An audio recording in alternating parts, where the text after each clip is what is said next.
Chào các bạn, hôm nay mình có slime. Mình lấy đó nha.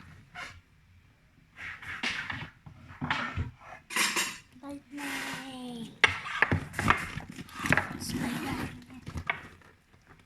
Đây là hộp dung dịch. Còn đây là slime mình làm.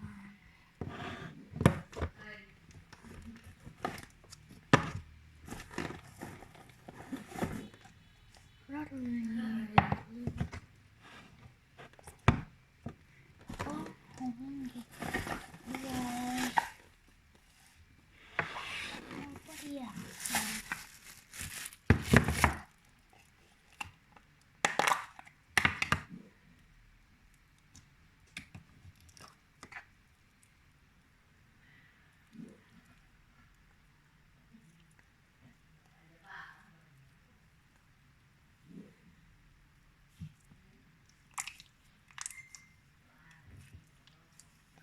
Slime này ai mà mua là slime 10k nha. 10k. Đây này. Slime này nè. Slime hai màu.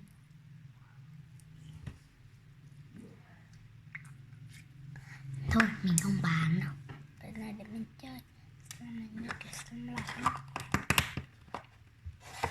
Mình review một cái, hai cái nha. Slime chocolate.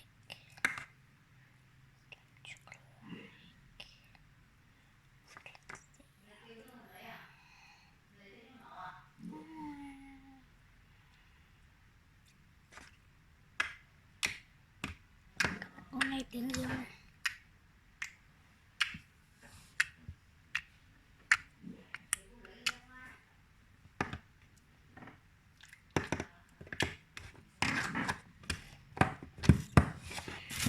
Oh my god, slime này bị chảy các bạn ơi. Đây. Ok, mình sẽ bắt đầu làm. Slime này bỏ keo vào cho bằng dung dịch. Giờ mình mới bỏ dung dịch các bạn. Let's go.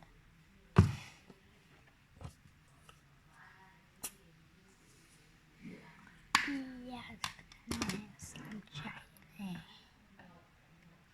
Đó, mình sẽ làm được các bạn. Cái này mình mới bỏ keo và dùng màu.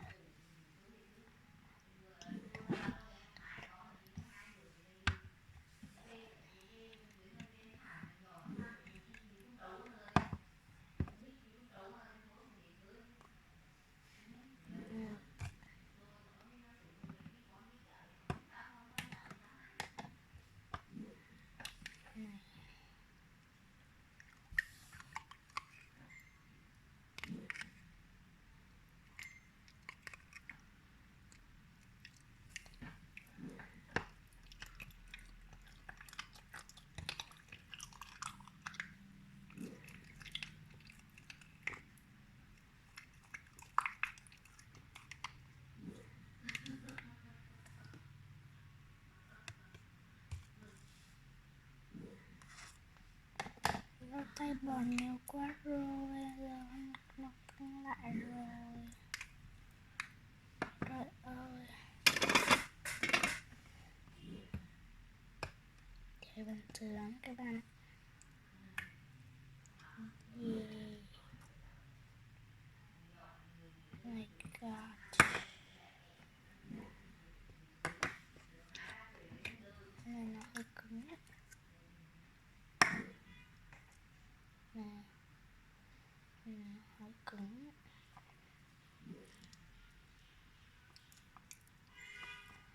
Rồi mình review xong mấy cái mình mới phải làm nè. Bây giờ là mình mới phải làm nè. Mình sẽ trộn cả lá.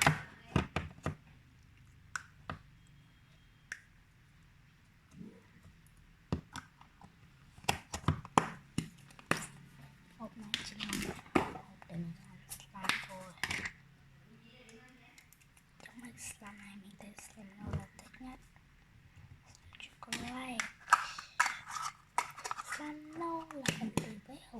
no.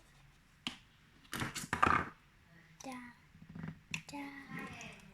Ôi con này phần này.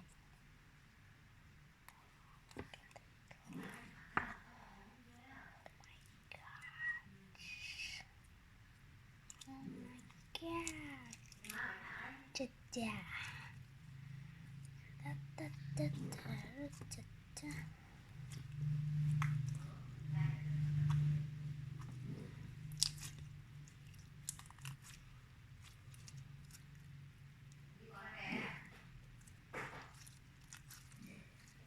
Rồi mình sẽ cắt cái hộp dung dịch.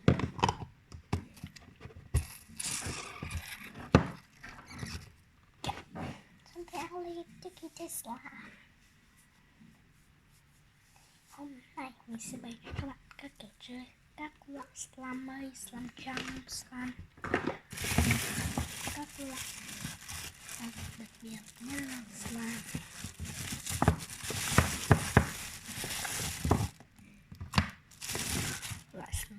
Loại thứ nhất, người thích chơi slime.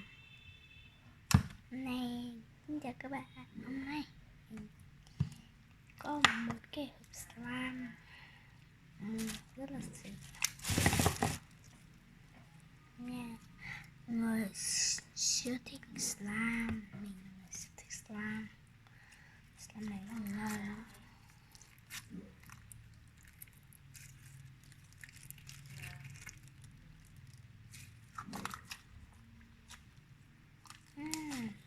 Thích lắm. Cái thứ hai, người không thích chơi slime. Hey, cái gì đây? Cái gì mình thích vậy ta? Ôi gì? Này là cái slime. Người thứ ba, người không biết chơi slime. Người không biết chơi slime. Em. Người không biết chơi slime. Thứ ba, cái gì đây? Chặt. Giờ thứ tư, người chơi slime hay bóp. Bóp xứng qua.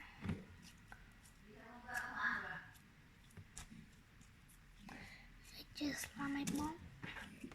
Thứ tư, người hay ấn slime bằng một chỗ.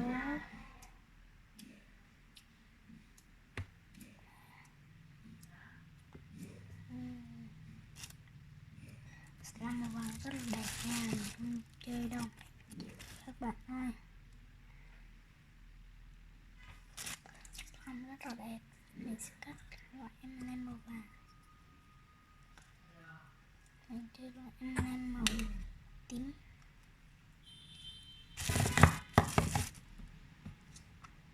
Cái cha tím nha.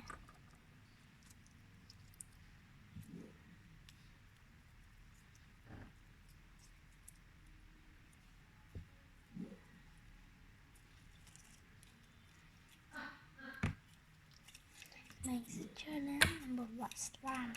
Nếu một loại slime các bạn muốn là không có được mua, tức là slime mây.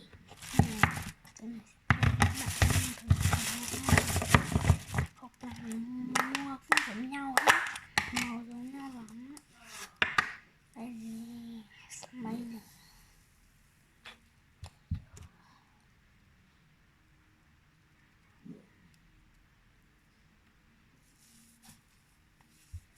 Một hộp này nó có giá 10.000 thôi nha các bạn. Đó, chơi rất là sướng.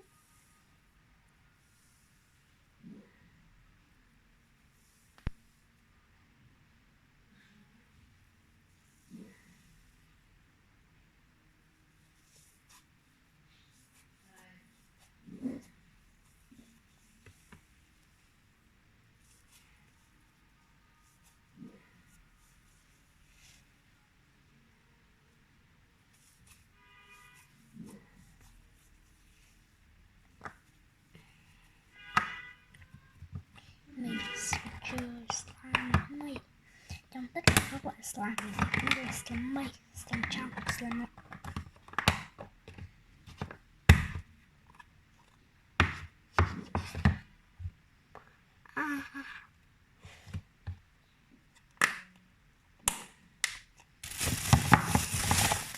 Mình đã review xong tốt slime trong cái túi này. Cái túi này là mình bọc các loại slime mà mình thích. Còn bây giờ mình chơi lại slime này. Slime này cứ chơi kiểu xuống á. Thì khi nào mình sẽ review bánh tráng happy cho các bạn nha. Oh my god. Này.